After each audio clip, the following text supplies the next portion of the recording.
Tinitigilan na hotel, meron siyang parang multipurpose na yung ito, merong kusina, yan meron lutuan, ayan may lutuan, may lababo, may gamit na pangluto, may washing machine, meron din ditong banyo, ayan na may sala, may mini sala, may microwave, may TV, may rep, yan dito naman kami kakain ngayon.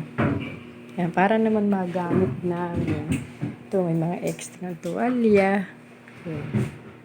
Para naman magamit namin bago kami umuwi bukas. Yan, washing machine.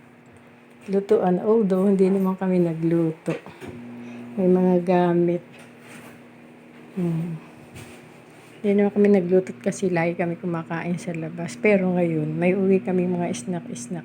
Dito namin kakainin ngayon para magamit naman namin itong multipurpose na kitchen dining na ito. Yan. May rep. Yan, bumili ng snacks. Na microwave yung iba.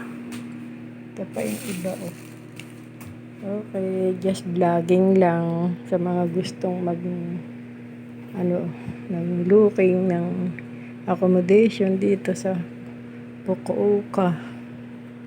Yan, nire-recommend ko to. Cute. Pwede yung room namin, pwedeng 2 to 4 per guest. Pwede.